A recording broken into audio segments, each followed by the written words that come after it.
soleil se levait à peine. Le chant du coq réveilla Zola. Il se redressa brusquement dans le fauteuil, alors que tout lui revenait soudain en mémoire. Son retour difficile. Nsouka, que lui était-il arrivé? Il y a bien longtemps qu'il aurait dû être de retour.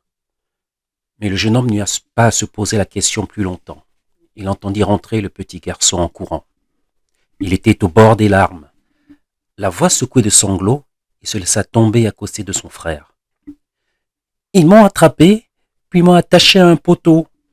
Et toute la nuit, ils ont fait un concours me prenant pour cible avec des prunes à moitié pourries. Zola ne put réprimer un petit rire, plus par soulagement de retrouver son cadet qu'à cause de la scène que celui-ci venait de lui décrire. Il lui caressa la tête en le réconfortant. « Bah, écoute, tu as tenu toute la nuit sans pleurer. Alors pourquoi le ferais-tu maintenant? Allons, c'est vrai qu'ils ont été méchants. Mais c'est terminé maintenant. Ils m'ont aussi traité de fils de traître. » Il éclata en sanglots. Zola l'attira vers lui et le serra contre sa poitrine. Cette fois, il n'avait plus du tout envie de rire, mais un étrange sourire se dessina au coin de ses lèvres. « Ah oui, fils de traître. Ne t'en fais pas, petit frère. On va leur montrer qu'ils se trompent. Et tu verras que papa retrouvera sa place et avec encore plus de dignité que jamais. D'accord? Tu es avec moi? Oui. » Zola était assis dans le fauteuil favori de son père. Ce fauteuil où il aimait tant se prélasser, celui dans lequel il ne le verrait plus. Il le savait depuis le milieu de l'après-midi. En des temps ordinaires, il ne s'y serait jamais assis, par respect, mais il voulait plus que jamais s'imprégner de son souvenir. Ce matin-là, il avait décidé de se rendre à son perchoir habituel pour réfléchir dans le calme sur la stratégie à adopter en contemplant le sombre cours d'eau. Tout se compliquait. Il ne pouvait pas approcher la princesse alors qu'elle était son alliée unique. En outre, ce qu'il avait appris l'avait décontenancé. Elle devait épouser Kana. Au-delà du fait qu'il ne pouvait se résoudre à admettre une telle possibilité, ou encore que la princesse devait l'admettre encore moins que lui, il reconnut que le prince étranger arrivait tout doucement à son objectif, le palais. Une fois marié à la fille du roi, il n'y avait plus qu'à faire disparaître ce dernier. Il ne restait plus que quelques jours pour empêcher cela. C'était donc en se rendant à son rocher qu'il avait découvert le corps de son père. Il était resté un long moment sans réagir, sans comprendre. Puis il avait pris une profonde inspiration en levant des yeux remplis de larmes et d'interrogations vers le ciel. « Pourquoi, mon Dieu? Pourquoi ?» avait-il soufflé, les dents serrées. Il s'était accroupi près de la dépouille et l'avait serrée contre lui. Elle était froide, tellement froide. Il avait examiné les petites blessures, encore les mêmes, mais deux de plus. Il avait alors réfléchi très vite. Annoncer la nouvelle à tout le monde? Avec ces deux doubles blessures, on aurait vite conclu à un acharnement justicier des esprits, confirmant la thèse de la trahison de l'ancien premier conseiller. Les conséquences n'en auraient été que plus graves pour ses descendants. Contrer Kana en serait devenu encore plus compliqué. Il était préférable que le vieil homme disparaisse. Zola avait la possibilité de le faire discrètement, et il en avait profité. En disparaissant ainsi, il subsisterait une part de mystère sur son sort. Si cela pouvait déstabiliser le bel édifice du prince étranger, lui se demanderait où serait passé le corps de sa dernière victime. Il était maintenant là, dans le noir, avec dans l'esprit la douloureuse image de son père, disparaissant doucement, tout doucement, dans les sables mouvants. Après tant de services rendus, ce dernier n'aurait même pas l'honneur d'une sépulture digne de lui. Mais Zola se rassurait en se disant qu'il aurait certainement compris sa démarche. En tout cas, il s'était promis que ce sacrifice consenti à la dépouille de son père ne serait pas vain. D'autant qu'en plus de la survie du royaume, sa mission se doublait maintenant d'une affaire personnelle. une affaire personnelle entre le prince étranger et lui-même. Pendant toute la journée suivante, Zola se sentit complètement désorienté, l'esprit vide. C'est à peine s'il mit les pieds dehors. Il chercha même à éviter les interrogations de Nsuka en prétextant de la fatigue. Mais le petit était tenace, et ne pouvant lui avouer la vérité, et lui lançant un évasif, « Ne t'inquiète pas, il va revenir », qu'il accabla aussitôt de remords. Remords de mentir ainsi, engendrant un espoir de retour qu'il savait impossible. Mais il remarqua bien que son petit frère n'était pas convaincu de ce qu'il disait. Ce soir-là, Zola décida de se rendre à Cécé. Il avait décidé de prendre les devants pour tenter de surprendre Kana. Il envisageait de se rendre au domaine attribué à ce dernier pour essayer de découvrir ce qu'il y cachait. Ce ne serait pas facile. Il savait que le prince faisait discrètement surveiller son territoire. Mais Zola était tout de même sur son terrain et il n'allait pas se laisser impressionner par si peu. Il alla dans la chambre de Nsuka. Il s'approcha du lit et se pencha sur le jeune homme, lui passant la main sur des cheveux qui avaient poussé, tout comme les siens. Il dormait. Zola s'en alla sans faire de bruit, laissant retomber derrière lui le rideau de fibres. Traversant rapidement le salon, il se retrouva dehors, sous un ciel à moitié voilé par de gros nuages qui atténuaient la toujours vive lumière de la lune. Il regarda les alentours. Tout le monde semblait s'être couché. Pas un seul signe de vie. Louhémo dormait.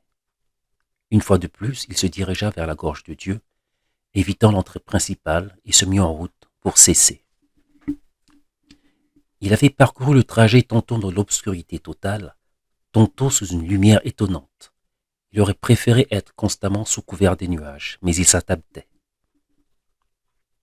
À plusieurs reprises, il s'était retourné brusquement, sentant comme une présence derrière lui. Mais il n'avait rien vu, et on avait conclu que sa nervosité lui jouait des tours. Il arriva bientôt en vue de la demeure de Kana. Redoublant de prudence, il s'approcha.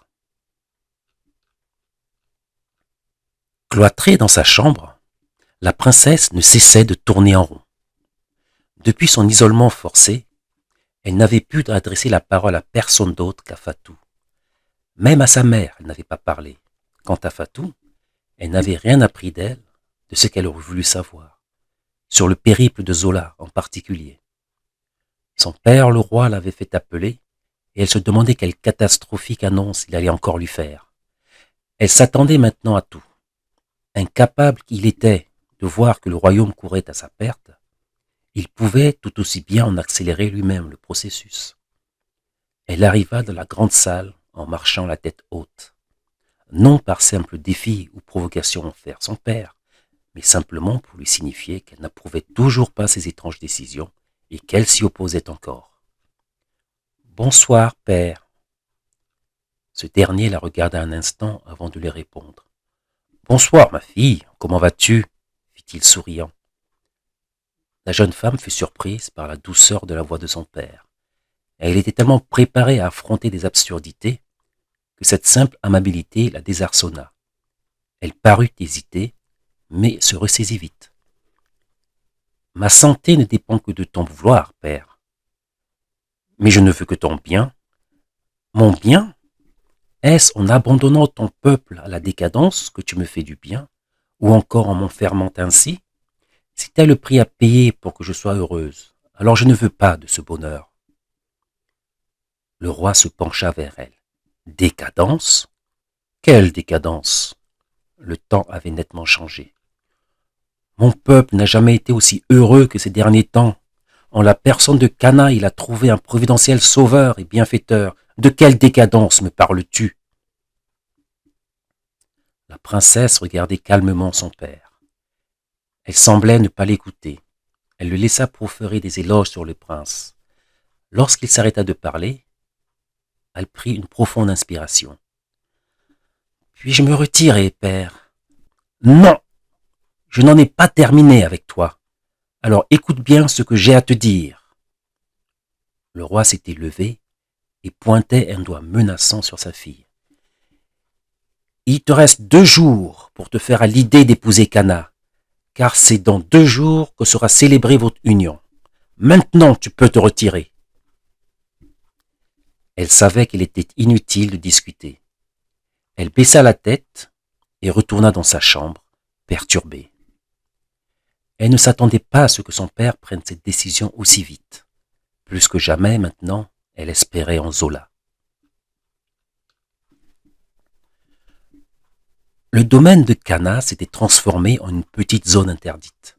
Autour de la demeure principale, il avait fait édifier quelques bâtisses pour sa suite et fait clôturer toute la partie arrière, si bien qu'il fallait à Zola soit escalader la clôture, soit prendre le risque d'être vu en la contournant.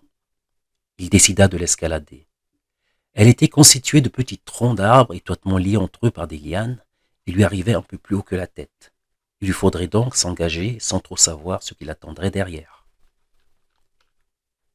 Sortant des buissons, le jeune homme s'approcha.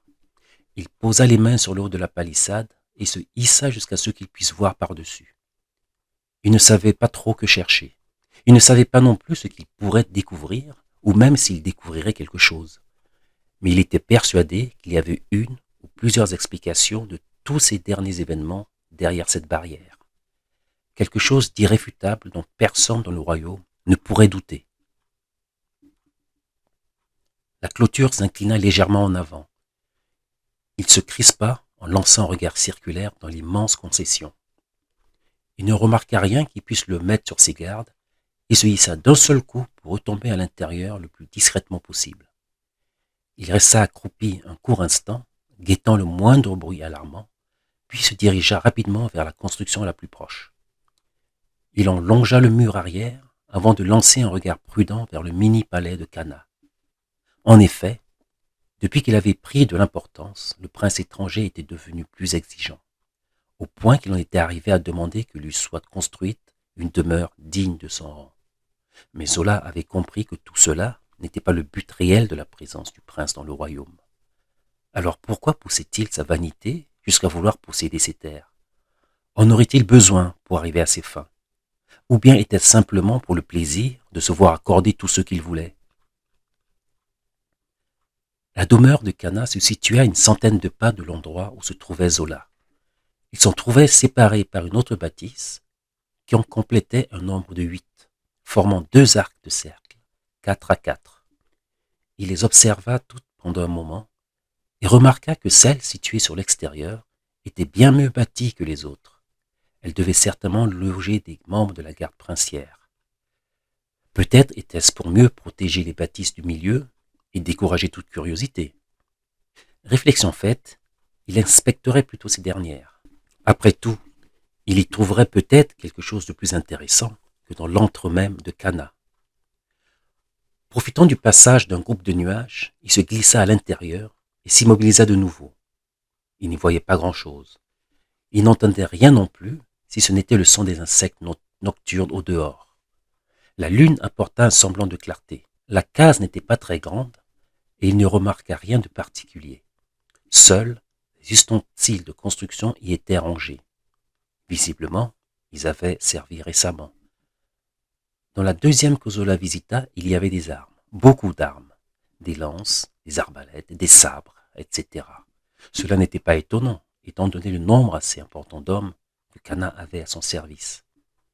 C'est en ressortant de cette seconde bâtisse que le fils de Gao vit une ombre se diriger vers celle qui était située directement derrière le petit palais. Cette ombre lui paraissait familière. Il remarqua que l'homme tenait quelque chose à bout de bras. Il lui sembla distinguer une boîte. Il disparut dans le petit bâtiment. Pendant tout le temps qu'il y resta, un long moment, Zola se demanda ce qu'il pouvait bien y faire. Apparemment, elle n'était pas habitée. Qu'est-ce qui pouvait bien justifier la présence de quelqu'un à une heure pareille? Le jeune homme patienta encore quelques instants avant de voir ressortir l'homme qu'il reconnut à la faveur d'une éclaircie. Opoku. Zola sentit une angoisse lui nouer l'estomac. Plus que jamais, il était à présent persuadé de découvrir quelque chose ici, au risque de sa vie. Il laissa passer quelques éclaircies avant de se décider à se risquer sur les lieux. Il y arriva très rapidement, et une fois immobilisé, Ce qu'il entendit lui fit ressentir un étrange malaise. Il se dégageait un concert de légers crissements et de petits gémissements. Une odeur indéfinissable en émanait. Qu'y avait-il donc là-dedans?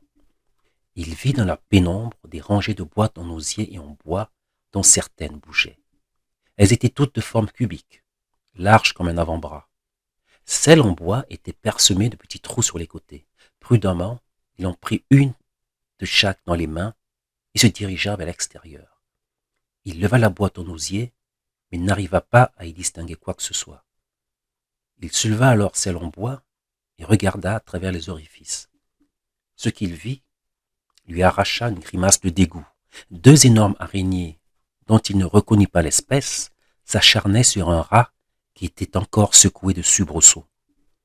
En tous les cas, ces arachnides n'étaient pas de leur région, ni même des régions alentours. Il les avait suffisamment parcourus pour se permettre un tel jugement. Un cri d'animal retentit dans la nuit. Opoku était certainement venu donner leur dîner à ces bestioles. Les esprits. Voilà les créatures à cause desquelles tout le royaume s'imaginait que des esprits exécutaient des sentences. Ces araignées étant inconnues de tous, les blessures et les dégâts qu'elles avaient causés avaient donné libre cours à toutes sortes de spéculations. Il était évident que Kana avait misé sur ce phénomène, obtenant un succès incontestable. Comment tirer profit de cette découverte? Zola alla reposer les deux cages et dut s'arrêter net lorsqu'il voulut sortir de la petite ménagerie. Deux des hommes de Kana se dirigèrent vers la clôture, du côté opposé à celui duquel il était venu. On n'avait donc certainement pas découvert de traces quelconques de son incursion. Il se dirigea vers la demeure du prince. Il lui fallait trouver autre chose en plus des araignées. Il plongea brusquement à terre. Deux autres gardes venaient de surgir de l'ombre et se dirigeaient dans la même direction que les deux précédents. Que pouvait-il donc y avoir? Cette situation pouvait soit simplifier, soit compliquer son périple. Il n'eut pas à faire le tour du bâtiment pour y pénétrer. Une fenêtre ouverte lui facilita la tâche. Mais la pièce dans laquelle il atterrit était vide. Même pas une décoration sur les murs. Rien. Étrange. Il se dirigea vers la porte qui donnait sur un couloir très faiblement éclairé. Il s'y engagea, prêt à battre en retraite à la moindre alerte. Il parcourut une dizaine de pas avant d'arriver au bout. Il distingua une porte du côté intérieur du couloir. Rapidement, mais prudemment, il y alla, regardant furtivement derrière lui. La pièce était remplie de grandes malles en bois et de bibelots posés un peu partout. Que de beaux objets sculptés, en bois, en ivoire, en métal précieux. L'animal à l'honneur était la panthère, l'emblème de Kana. Le jeune homme se trouvait au beau milieu d'une des pièces qui auraient dû être les mieux gardées. Mais il avait pu y entrer comme chez lui. Étrange. Il fit le tour de la pièce en regardant de plus près les différents objets à la lueur des faibles torches accrochées au mur. Ils étaient magnifiques, de véritables chefs-d'œuvre. Il essaya d'ouvrir une des malles, mais elle lui résista. Il s'essaya sur d'autres sans plus de résultat. Puis quelque chose l'intrigua. Il était certain du côté par lequel il était arrivé, mais celui-ci ne présentait plus maintenant qu'un mur plein. L'ouverture se trouvait à présent dans le mur d'en face. Pourtant, la disposition des objets qu'il avait pris pour repère ne pouvait le tromper. Une maison vivante. Zola réprima un sourire. Voilà que lui aussi se mettait à croire à des sornettes. Il regarda à nouveau autour de lui. Pas de doute, l'entrée avait bien changé de côté. Une maison vivante. Et si c'était vrai, n'en avait-il pas déjà entendu parler dans une vieille légende? Mais il y avait tellement de vieilles légendes. Non, ce n'était pas une vieille légende. Wazaba lui en avait parlé. Kana avait-il des pouvoirs magiques ou avait-il les faveurs d'un génie de la brousse? Le fils de Gao comprenait mieux pourquoi il était entré si facilement dans l'édifice. Il ne pourrait pas en sortir. Il était pris au piège. Il céda un court instant à la panique, mais se remit très vite à raisonner et se remémora les paroles du vieux guérisseur. Tout ce qu'il avait à faire était d'avancer, de franchir les passages qui se présenteraient à lui. Il aboutirait bien quelque part.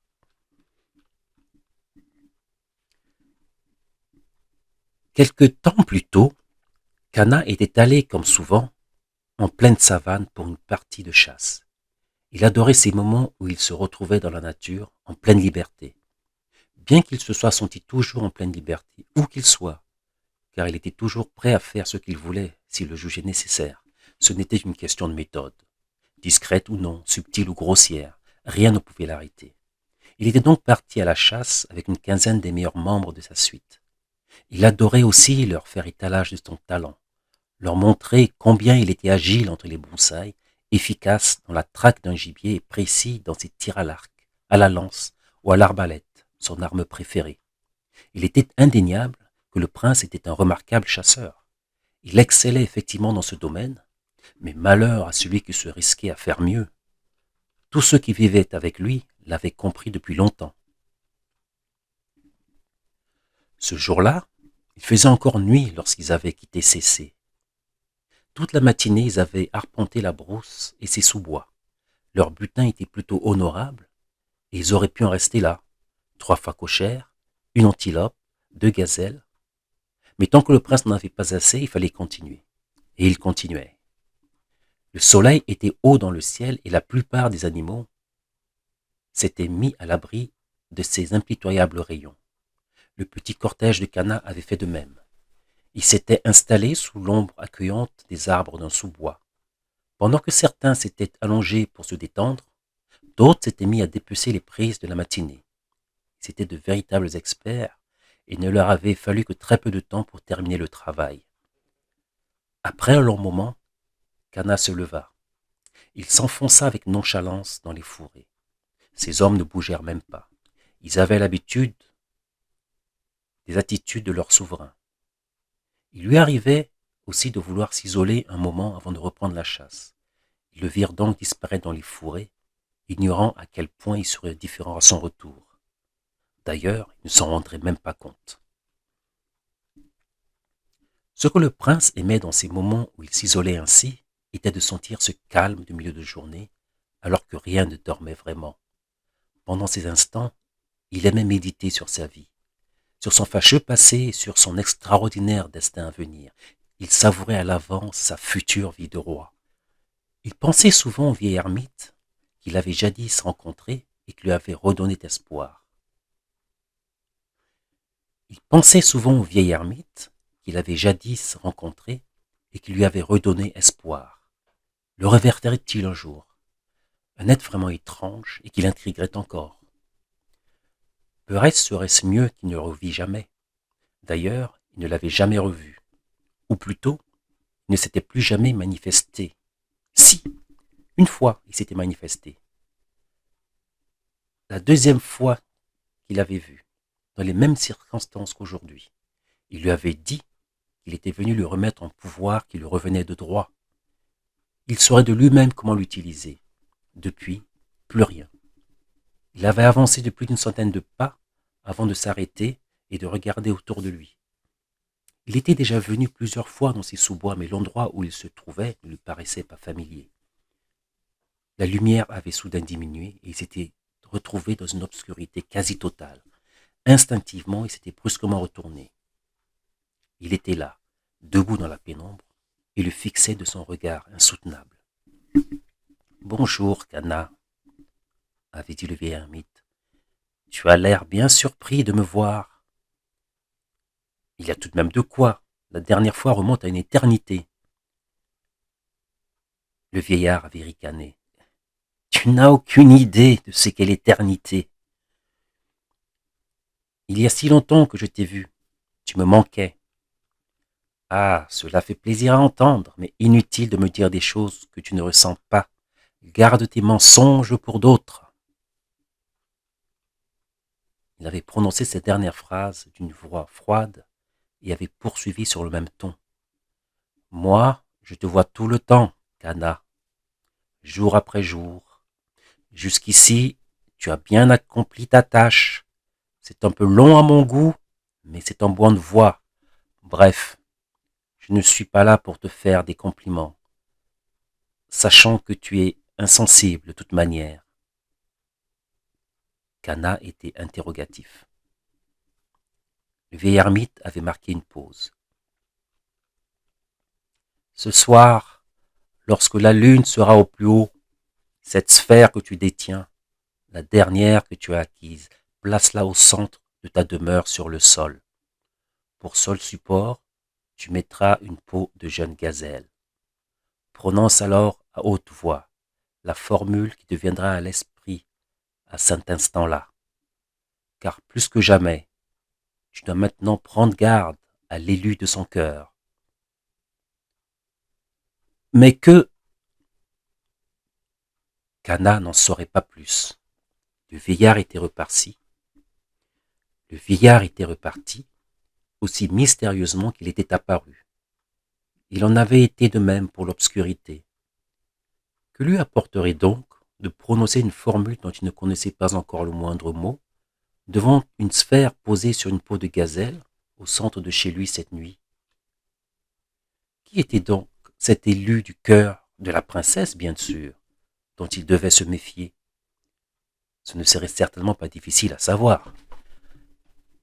Il ne supportait pas la situation dans laquelle il se trouvait, dans l'ignorance et l'expectative, si bien qu'il fut passablement irrité pendant le reste de la journée, criant sans cesse sur sa troupe et impatient de voir le milieu de la nuit arriver.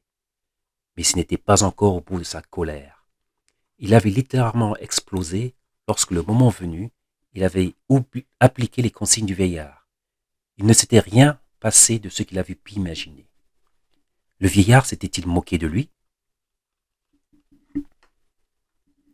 Après avoir traversé plusieurs pièces, Zola avait abouti dans une nouvelle, plus petite que les précédentes. Il lui avait semblé tourner en rond.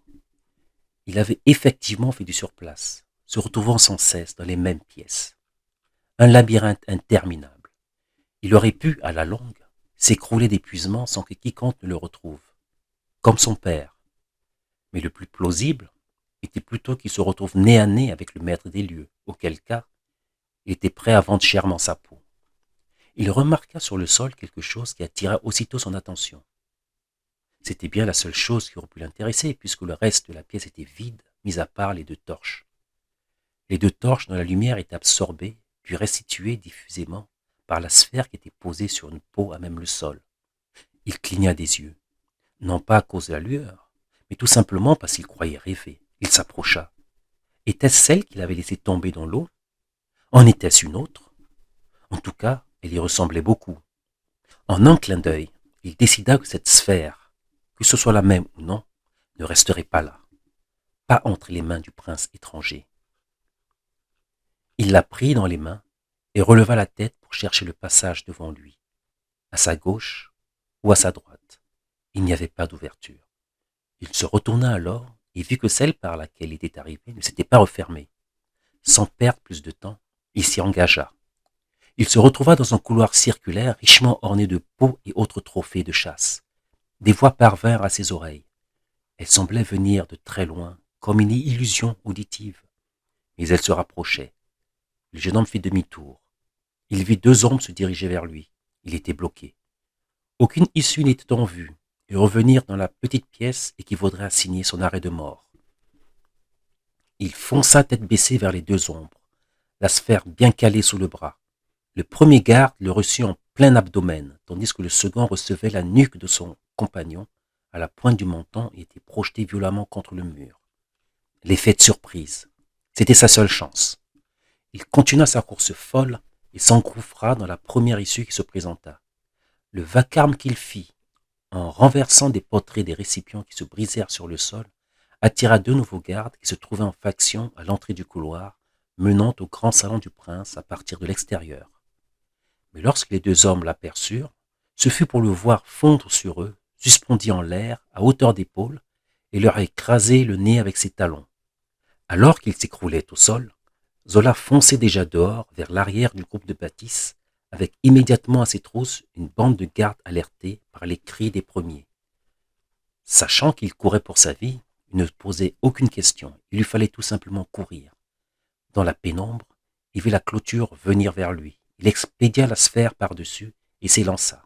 Il la franchit beaucoup plus facilement que la première fois. La lutte pour sa survie lui donnait des ailes. Il perdit quelques précieuses secondes à rechercher la boule, mais lorsqu'il reprit sa course, les poursuivants atteignaient à peine la clôture, et ceux qui avaient choisi de la contourner étaient déjà hors course. Son précieux butin sous le bras, le jeune homme s'enfonça dans les fourrés et la nuit. Maintenant, c'était la tâche de ses poursuivants qui devenait difficile. Non loin de sa résidence, dans une case moins grande, Kana fut brusquement tiré de son sommeil par un garde qui lui racontait une histoire inintelligible à propos d'une tornade qui aurait ravagé ses quartiers et maltraité une bonne partie de ses hommes. D'avoir été ainsi réveillé était déjà pour Kana une énorme raison d'être de mauvaise humeur. Il s'était redressé et s'était assis sur le bord du lit. Il avait repoussé brutalement du coude la jeune fille allongée derrière lui et qui tentait de lui caresser le dos. Il avait enfilé une longue tunique noire et était sorti. Le garde s'était prudemment écarté de son passage d'au moins 3 pas. Escorté de quelques hommes, il avait fait le tour de son domaine. À la lueur des torches, il avait examiné les traces qu'avait laissées l'intrus. Quelque temps plus tard, Kana était assis dans son superbe salon sans dessus-dessous lorsque Opoku était apparu. Ses serviteurs avaient voulu ranger les dégâts causés par Zola, mais leur maître s'y était opposé. Il avait voulu garder ce spectacle sous les yeux pour motiver encore plus sa colère. Où étais-tu donc passé? Je repositionnais mes pièges, maître. Kana fit un geste du revers de la main.